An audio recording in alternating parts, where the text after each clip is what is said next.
કેમ છો બાળકો? ચેપ્ટર નંબર 2 આપણું ચાલે છે, પરમાણુનું બંધારણ. લાસ્ટ લેક્ચરમાં મેં તમને મહત્વના 3 મુદ્દા, 3 થિયરીના, કે અબ્બાઉનો નિયમ, પાઉલીનો નિયમ અને હુન્ડનો મહત્તમ ભ્રમણનો નિયમ તમને મેં બાળકો સમજાવેલો. 2 માર્ક્સમાં પૂછાય, આખી થિયરી પણ પૂછાય. મુદ્દાસર એને તમે નોટમાં લખી હશે અને તૈયાર પણ કરવાની છે. વિદ્યાર્થીઓ, એ થિયરી કેમ ઇમ્પોર્ટન્ટ છે? તો કે આજે જે આપણે ટોપિક લઈએ છીએ, પરમાણુઓમાં ઇલેક્ટ્રોનીય રચના, એને સમજવા માટે એ અગત્યનું સ્ટેપ હતું. એ જો તમને આવડે તો આજનો આ ટોપિક તમારા માટે સહેલો બની જશે. અને આજનો ટોપિક બાળકો એટલો મહત્વનો છે કે જે ત્રીજા ચેપ્ટરમાં બહુ અગત્યની ભૂમિકા ભજવે છે. મેં તમને લાસ્ટ ટાઈમ પણ કીધું હતું કે આ શરૂ થઈ ગયું છે ત્રીજું ચેપ્ટર, થોડું એવું સમજશો તો પણ ચાલશે. તો ઇલેક્ટ્રોનીય રચના કોઈ પણ પરમાણુની કેવી રીતે લખાય, એના માટે મહત્વનું શું છે, કઈ વસ્તુ તમારે યાદ રાખવાની છે, એ બધું જ આજના આ મહત્વના વિડીયોમાં તમને હું સમજાવીશ. અને મારા મુદ્દા તમે જો સમજશો તો તમને ભવિષ્યમાં ગમે ત્યારે પણ કોઈ પણ પરમાણુની ઇલેક્ટ્રોનીય રચના લખવી હશે તો સહેજ પણ તકલીફ નહીં પડે.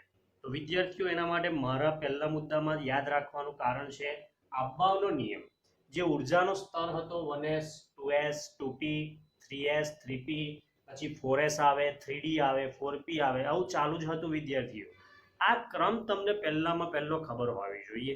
એ જો ક્રમ તમને આવડી ગયો તો સમજી લો તમને પરમાણુની ઇલેક્ટ્રોનીય રચના આવડી જશે. હું એક્ઝામ્પલ લઉં જેથી તમને ખ્યાલ આવે. વિદ્યાર્થીઓ, પહેલું ઉદાહરણ હું લઉં છું, આજે હાઇડ્રોજનનું. હાઇડ્રોજનનો વિદ્યાર્થીઓ પરમાણુ ક્રમાંક 1 છે.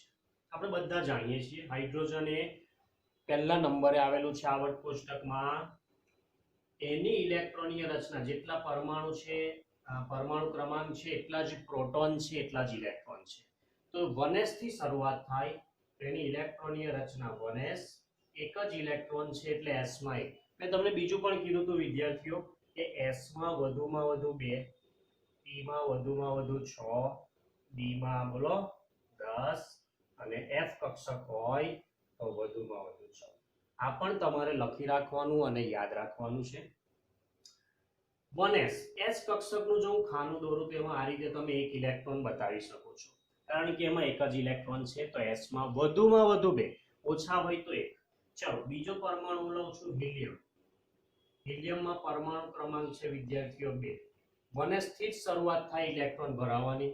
s માં વધુમાં વધુ 2 રહે એટલે બંને ઇલેક્ટ્રોન તમે આ રીતે લખીને સંજ્ઞા સ્વરૂપે 2 ઇલેક્ટ્રોન આવા દર્શાવવાના. એરા વિદ્યાર્થીઓ ખાસ કહું છું, એક ઉપરની દિશામાં, એક નીચેની દિશામાં. અર્ધ તીર એટલે આટલું જ બતાવવાનું અને આખું તીર કહેવાય, બરાબર છે. આખા તીરનો આપણે ઇલેક્ટ્રોનની સંજ્ઞા માટે ઉપયોગ નથી કરતા, તો તમારે આ સંજ્ઞા. બીજો ઇલેક્ટ્રોન નીચેની બાજુ, એટલે ખ્યાલ આવે કે બંને ઇલેક્ટ્રોન એકબીજાથી વિરુદ્ધ દિશામાં ભ્રમણ ધરાવે છે. ચાલો, હિલિયમમાં 2 ઇલેક્ટ્રોન હોવાથી એની ઇલેક્ટ્રોનીય રચના થઈ વિદ્યાર્થીઓ 1s2. ત્રીજું એક એક્ઝામ્પલ લઉં છું તમારા માટે, લિથિયમ. લિથિયમનો પરમાણુ ક્રમાંક 3 છે. આ રીતે આગળ પણ લખાય. ચાલો એની ઇલેક્ટ્રોનીય રચના સ્ટાર્ટ કરીએ.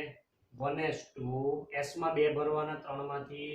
1s પછી વિદ્યાર્થીઓ અબ્બાઉના નિયમ પ્રમાણે આવે 2s1, બરાબર છે. તો s માં એક ઇલેક્ટ્રોન રહે તો 2 ને 1 3 ઇલેક્ટ્રોન થઈ જાય. અને સંજ્ઞા સ્વરૂપે દર્શાવવું હોય તો s માં 2 અને 2s માં 1. આ રીતે સંજ્ઞા સ્વરૂપે દર્શાવી શકાય. ચાલો આપણે થોડા આગળ જમ્પ કરીએ અને કાર્બન પાસે પહોંચી જઈએ. વિદ્યાર્થીઓ, કાર્બનનો પરમાણુ ક્રમાંક 6 છે. 6 પરમાણુ ક્રમાંક ધરાવતા કાર્બનની ઇલેક્ટ્રોનીય રચના 1s થી શરૂ થાય. 1s પછી આપણા નિયમ પ્રમાણે આવે 2s, એમાં પણ 2 રહે. અને પછી આવે વિદ્યાર્થીઓ 2p. p માં વધુમાં વધુ 6 રહે, પણ આપણે તો જરૂર છે ટોટલ 6, એમાંથી 4 અહીંયા આવી ગયા. તો બોલો p માં કેટલા લખવા પડે? 2 ઇલેક્ટ્રોન. Very good. તો 2 ને 2 4 ને 2 6 ઇલેક્ટ્રોન ટોટલ થઈ ગયા. આમાં હવે હું થોડું ડિટેલમાં સમજાવું કે 2p2 ને 3 ભાગમાં આપણે વહેંચેલા, 2px 2py and 2pz. તો વિદ્યાર્થીઓ, આમાં કઈ રીતે ઇલેક્ટ્રોન ભરાય? તો કે 1s માં 2 ઇલેક્ટ્રોન, જો હું સંજ્ઞા લખી દઉં.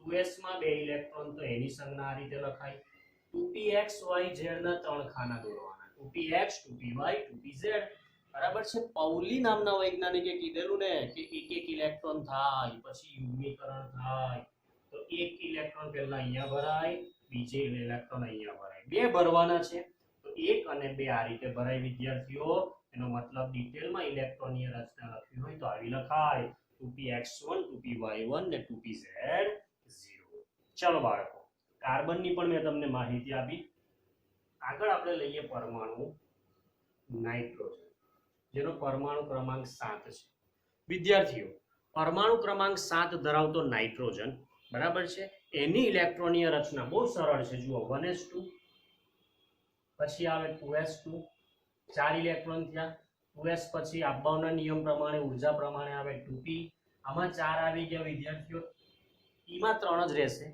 કારણ કે આપણે 7 જ કરવાના છે તો 6 સુધી ભરી શકો છો ત્રણે આપણું કામ થઈ જાય છે અને લખવું હોય તો આ રીતે લખાય ત્રણ ઇલેક્ટ્રોન 1 2 પહેલા એક એક ભરાય પછી યુગ્મીકરણ થાય નાઇટ્રોજન પછી એક કામ કરી બાળકો ઓક્સિજન લઈ લઈએ 1s2 બોલો હવે આવડવું જોઈએ 2s2 2p6 2 ને 2 4 આપણે ઓક્સિજન માટે બોલો કેટલા લખીશું 4 લખીશું p માં 6 રે જરૂર છે મારે ટોટલ 8 ની એટલે 4 5 6 7 8 હવે p ના 4 ઇલેક્ટ્રોન વિદ્યાર્થીઓ સંજ્ઞા સ્વરૂપે આ રીતે લખાય 1 2 3 અને ચોથો ઇલેક્ટ્રોન યુગ્મીકરણ પામે યુગ્મીકરણ એટલે વિદ્યાર્થીઓ જોડ બનવાનું શરૂ થઈ જાય ચાલો ઓક્સિજન પછી બાળકો લઈ લઈએ આપણે ફ્લોરીન જેનો 9 નંબર છે બરાબર 9 ઇલેક્ટ્રોન ભરવા છે ચાલો 1s2 2s2 2p5 બરાબર છે ગણી લો 9 ઇલેક્ટ્રોન પછી લઈ લઈએ આપણે નિયોન જેના 10 ઇલેક્ટ્રોન છે 1s2 2s2 2p6 6 ને 2 8 ને 2 10 જો બધી ભરાઈ જાય છે સંપૂર્ણ 10 ઇલેક્ટ્રોન કહેવાય નિયોન કક્ષક પરમાણુની કક્ષકો માટે તો વિદ્યાર્થીઓ આ રીતે તમે સમજતા જાઓ આ ક્રમને યાદ રાખો આ મારા બે નિયમ પહેલો આ ક્રમ આવડવો જોઈએ અને બીજું તમને વધુમાં વધુ કેટલા ઇલેક્ટ્રોન રહે છે તે ખબર હોવી જોઈએ આ બે વસ્તુથી તમે બહુ જ સરળતાથી ઇલેક્ટ્રોનની રચના સમજાવી શકશો લગભગ 10 નંબર સુધી મેં તમને આઈડિયા આપી દીધો છે નવું એક્ઝામ્પલ હું લઉં છું સોડિયમ એનો પરમાણુ ક્રમાંક છે બાળકો 11 જેટલો પરમાણુ ક્રમાંક હોય તટસ્થ પરમાણુ માટે એટલી જ એની ઇલેક્ટ્રોનીય રચના થાય 1s2 2s2 2p6 યાદ રાખો 10 નંબરથી વધારે નંબરના જો પરમાણુ તમારી પાસે આવે છે તો આટલી રચના તો લખવાની થાય જ છે 1s2 માં 2 2s2 માં કારણ કે ગણી લો 10 થઈ ગયા 6 ને 2 8 ને 2 10 બરાબર છે 11મો ઇલેક્ટ્રોન હવે ક્યાં જશે તો કે અભાવના નિયમ પ્રમાણે ઊર્જા સ્તર પ્રમાણે 2p પછી આવતી કક્ષક યાદ કરો કઈ આવે છે 3s આવે છે કેટલા ઇલેક્ટ્રોન બાકી રહ્યા એક ઇલેક્ટ્રોન તો વિદ્યાર્થીઓ 3s1 લખાય આ રીતે સોડિયમની ઇલેક્ટ્રોનીય રચના બોલો સમજાય છે ના સમજાય તો શું કરવાનું વિડિયો પાછો રિપીટ કરીને જોઈ લેવાનું 100% સમજાશે સોડિયમ પછી એક હજુ એક્ઝામ્પલ લઉં છું મેગ્નેશિયમ પરમાણુ ક્રમાંક 12 1s2 2s2 2p6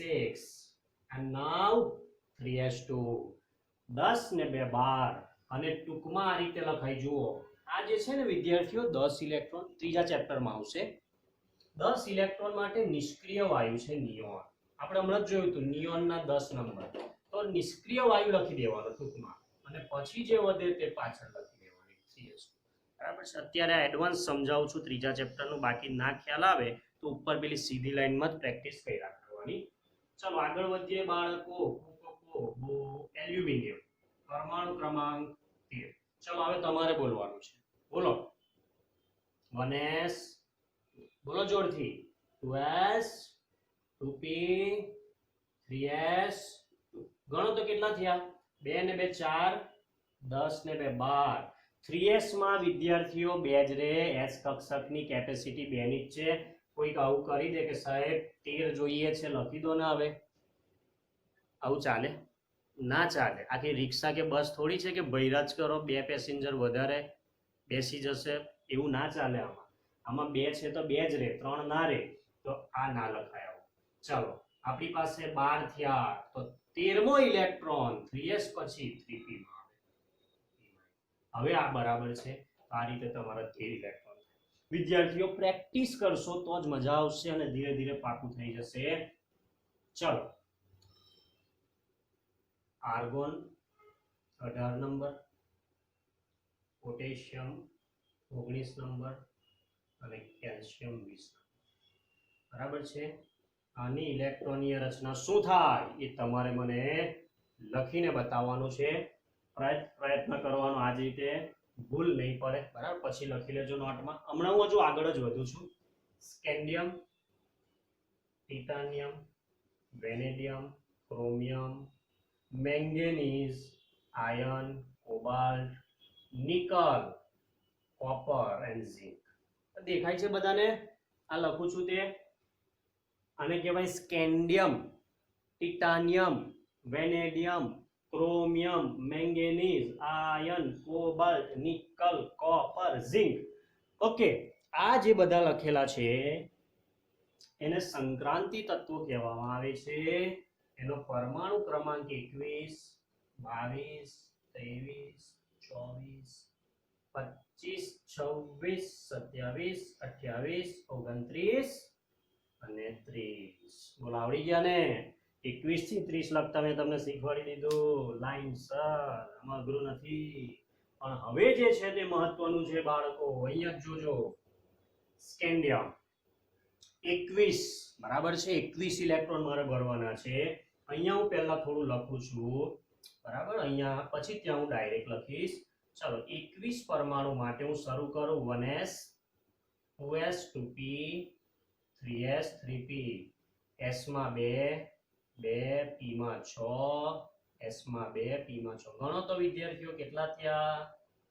18 ઇલેક્ટ્રોન થાય તેને આર્ગોન કહેવાય. જો આર્યો 18 આર્ગોન કહેવાય. આર્ગોન પણ નિષ્ક્રિય વાયુ છે. હવે આ જે 18 ઇલેક્ટ્રોન છે આર્ગોન માટેના, આપણે 21 જોઈએ બાળકો. 3p પછી આગળ વધવાનું અહીંયા પૂરું નથી થતું. 3p પછી બાળકો એન્ટ્રી પડે 4s ની, s માં 2, અને 4s પાછી ભરાઈ ગઈ. જો અહીંયા સુધી ગણશો તો 20 થઈ ગયા. બરાબર. હવે 4s પછી એન્ટ્રી પડે 3d અને d માં 1 રહે. કેમ 1 રહે? તો કે 21 જ જોઈએ છે. d માં તો 10 સુધી ભરી શકાય, પણ આપણે તો 21 પૂરું કરી દેવાનું. તો 18, 18 ને 2 20, 20 ને 1 21 ઇલેક્ટ્રોન પૂરા થઈ ગયા સ્કેન્ડિયમના. તો આવી આખી ઇલેક્ટ્રોનીય રચના અહીંયા સુધી લખો. આટલી તો સ્કેન્ડિયમની રચના કહેવાય. અને ટૂંકમાં લખવી હોય તો આર્ગોન લખી દેવાનો, પછી લખી દેવાની 4s2 અને પછી લખી દેવાની 3d1. આર્ગોનમાં 18 ઇલેક્ટ્રોન રે. હજુ કહું છું, આર્ગોનમાં 18 રે. 18 ને 2 20, 20 ને 1 21. આવી રીતે સમજવાનું છે. હવે જોજો, મેજિક બતાવવાની હું શરૂઆત કરું છું. Magic magic magic. તમને એવું થાય કે સર શું મેજિક છે? તો મેજિકમાં ક્રોમિયમ અને કોપર, ક્રોમિયમ અને કોપર મેજિકમાં ભાગ લેતા નથી. જોજો કેમ નથી લેતા. હા, અહીંયા જુઓ લખું. હું જે રીતે લખું તમારે એ રીતે લખીને પ્રેક્ટિસ કરવાની. 4s 3d. બરાબર. આ જ પેટર્ન ચાલુ રાખવાની. 4s 3d, 4s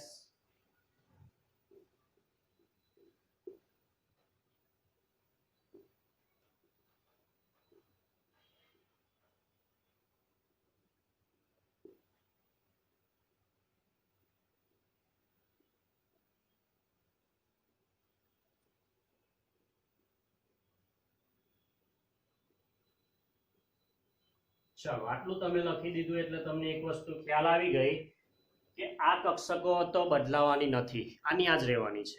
બદલાશે એમાં રહેલા ઇલેક્ટ્રોન. હવે વિદ્યાર્થીઓ તમને કહું છું, ટિટાનિયમ 22 ઇલેક્ટ્રોન, એમાંથી 18 આર્ગોનમાં આવી ગયા. આપણે બીજા 4 જોઈએ, બરાબર છે. તો એસ માં 2 રહે, બાકી વધે તે ડી માં. એ નિયમ પ્રમાણે છે. પણ જો તમને નિયમ કરતા પણ મેજિક જ જોવું હોય તો જો આ 22 છે, તો અહીંયા 22, 23, 24, 25, 26, 27, 29, અહીં 30 ના લખતા, અહીંયા 2 અને ડી માં 10, 30 નહીં લખવાના, બરાબર? ગાંડાની જેમ કામ નહીં કરો. હવે તમને આ કેવું લાગ્યું જુઓ, તમે તો એકડા બગડા 21, 22 પ્રમાણે લખી દીધું. ચેક કરીએ. ટિટેનિયમમાં 18 ને 2 20 ને 2 22 થઈ ગયા. Okay, very good. વેનેડિયમના 23 કેવી રીતે? તો કે 18 આર્ગોનમાં. 18 કેવી રીતે? તો કે આર્યા. આખી લખવી હોય તો આવું લખી દેવાનું, ટૂંકમાં આ રીતે લખાય. ફોરેસ્ટમાં 2 18 ને 2 20 ને 3 23. ક્રોમિયમ, હવે તમને થાય કે સર અમને તો મેજિકમાં ભાગ નથી લીધો, તો હવે કેમ નથી લીધો? આ જે રચના છે બંનેની એ ખોટી છે આપણા માટે. નિયમ પ્રમાણે સાચી, પણ એ અપવાદ છે. અપવાદ એટલે વિદ્યાર્થીઓ જે પ્રમાણે હોવું જોઈએ ને તે પ્રમાણે ન હોય અને અલગ પડી જાય, તેને અપવાદ કહેવાય. તો એની રચના કંઈક આવી છે. જોજો અહીંયા એસ નો એક ઇલેક્ટ્રોન અહીંયાથી નીકળી જાય, એક નીકળી જાય તો બોલો એક તો વધે છે, અને એ વધેલો ઇલેક્ટ્રોન ડી માં જતો રહે, તો ડી માં 4 હતા એના થઈ જાય 5. ખાસ ધ્યાન આપજો. કોપરમાં પણ એવું જ થાય. એસ માં 2 ઇલેક્ટ્રોન છે, એનો એક ઇલેક્ટ્રોન જતો રહે અને આવી જાય ડી કક્ષકમાં, એટલે ડી માં 9 છે, 9 ના થઈ જાય બાળકો 10. આવું કેમ સર ક્રોમિયમ ને કોપર ને લાગવગ કરો છો તમે? એ બેને કેમ આવું કર્યું તમે? તો સાંભળો. લાસ્ટ થિયરી જ્યારે મેં ચલાવી હતી ત્યારે એક મુદ્દો કીધો હતો હુન્ડના નિયમમાં, સોરી, કે કક્ષકો જ્યારે સંપૂર્ણ ભરાયેલી હોય, અર્ધપૂર્ણ હોય, ત્યારે તેની સ્થાયીતા વધુ હોય છે. ડી કક્ષકમાં વધુમાં વધુ 10 રહે અને અડધી ભરાયેલી હોય તો 5 રહે, તેની સ્થાયીતા વધારે થાય. હવે ક્રોમિયમના 4s માં 2 ઇલેક્ટ્રોન હતા અને ડી માં 5 ભાગ પડે વિદ્યાર્થીઓ. 1 2 3 4 5, એની 5 કક્ષકો છે, યાદ કરો. એની અંદર 4 હતા, બરાબર? પહેલા હવે એસ નો એક ઇલેક્ટ્રોન બે સાથે હોય એટલે સમાન વીજભાર હોય, એટલે વિદ્યાર્થીઓ અપાકર્ષણ થાય. એટલે આ એક ઇલેક્ટ્રોન દૂર થઈ જાય અને અહીંયા જગ્યા ખાલી છે. જુઓ, અહીંયા જગ્યા ખાલી છે, ત્યાં એક ઇલેક્ટ્રોન આવી જાય એટલે ડી માં થઈ જાય 4 ના 5. 5 ઇલેક્ટ્રોન થવાથી તેની સ્થાયીતામાં વધારો થાય છે. સ્થાયીતામાં વધારો થાય એ તો જરૂરી છે. છોને સ્થાયી થાય, આપણે શું વાંધો છે? તો વિદ્યાર્થીઓ સ્થાયીતા વધુ મેળવવા માટે જ આ એક ઇલેક્ટ્રોન એસ માંથી ડી માં ગતિ કરે છે. એવું સેમ રીઝન અહીંયા છે કે ડી માં 9 ઇલેક્ટ્રોન હતા. કોપરની વાત કરું છું. કોપરમાં 9 ઇલેક્ટ્રોન નિયમ પ્રમાણે આ રીતે ભરાય, 5 6 7 8 અને 9. હવે અહીંયા એક બાકી છે, એટલે એસ નો એક ઇલેક્ટ્રોન અહીંયા આવીને 10 ઇલેક્ટ્રોન કરી દે. 10 ઇલેક્ટ્રોન એટલે તે વધુ સ્થાયીતા પ્રાપ્ત કરે. બાળકો, આ બે કારણના લીધે ક્રોમિયમ અને કોપર અપવાદ કહેવામાં આવે છે. આની ઇલેક્ટ્રોનીય રચના એક્ઝામમાં મોસ્ટ ઇમ્પોર્ટન્ટ છે. બહુ બધી વાર પૂછાઈ ગયેલી, એક માર્ક્સમાં, અને પૂછાતી રહેશે. અપવાદ હોવાથી એને ખાસ યાદ રાખવી પડે બાળકો. સ્પેશિયલ કેસ કહેવાય, એને જાળવીને કામ લેવું પડે, ભૂલ ના પડવી જોઈએ. તો શું વિદ્યાર્થી, બાકીનું તમે જોશો તો ઓકે છે. ચાલો બતાવી દઉં. ઝિંકમાં 30 કેવી રીતે થાય? તો કે આર્ગોનમાં 18, એસ માં 2 એટલે 18 ને 2 20. 20 में હવે આપણે જોઈએ છે 30, તો કેટલા ખૂટ્યા? તો કે 10. ડી માં કેટલા રહે? વધુમાં વધુ 10, તો ભરી દેવાના સંપૂર્ણ 10 ઇલેક્ટ્રોન. તો કોઈ પણ ઇલેક્ટ્રોનની રચના બાકીની તો તમને ખ્યાલ આવશે કે 27 છે. તો કેવી રીતે 27? તો કે આમાં 18 ને 2 20 ને ડી માં 7 કરી દો, 7 કરો એટલે 27. તો આ 21 થી 30 ને એવા મોડે કરી દેવાના કે ઊંઘમાંથી ઉઠાડીને પણ પૂછું તો આવડવા જોઈએ. બરાબર છે. આવો શબ્દ એટલે વાપરવો પડે કે કહેવાનો મતલબ કે ઇમ્પોર્ટન્ટ છે. બરાબર છે. બાકી ઊંઘમાંથી ઉઠાડીને તો કોઈ પૂછવા ના આવે, તમે જાણો છો. બરાબર, નિયમ તો નિયમ હોય. કહેવાનો મતલબ બહુ કામનું છે બાળકો, બહુ મહત્વનું છે. બરાબર છે. તમારા માટે આટલું સરળતાથી મેં જે સમજાયું છે, જ્યાં પણ ના ખ્યાલ આવે વિડીયોને રિવાઇન્ડ કરો, પાછો રિપીટ કરીને જુઓ, તો તમને કોન્સેપ્ટ ક્લિયર થતા જશે. તો વિદ્યાર્થીઓ, આજે એક કામ કરવાનું, આ વિડીયોમાં તમારે શું કરવાનું તો કે ઇલેક્ટ્રોનીય રચના 1 નંબરથી ચાલુ કરવાની, હાઇડ્રોજનથી. બરાબર છે. અને 30 નંબર સુધી મેં મોટે ભાગેની સમજાવી છે, અમુક વચ્ચે સ્કીપ કરી છે, ટ્રાય કરો તમે. બરાબર, બુકમાં આપી જ છે, ના આવડે તો આવડશે જ, તમને જોજો. ના આવડે, ના સમજ પડે તો મને પૂછો, તમે પૂછવામાં સહેજ પણ શરમ સંકોચ ન અનુભવો, પૂછો તો આવડશે. તો આ 30 સુધી તમારે નોટમાં પદ્ધતિસર લખવાની, આવી આખી લખવાની તમારે. બરાબર છે. 21 થી 30 માં તમે ટૂંકમાં લખશો તો ચાલશે. અને આ ખાસ મોડે કરવાના નામ. બરાબર છે. હું જે નામ બોલ્યો તે તમારે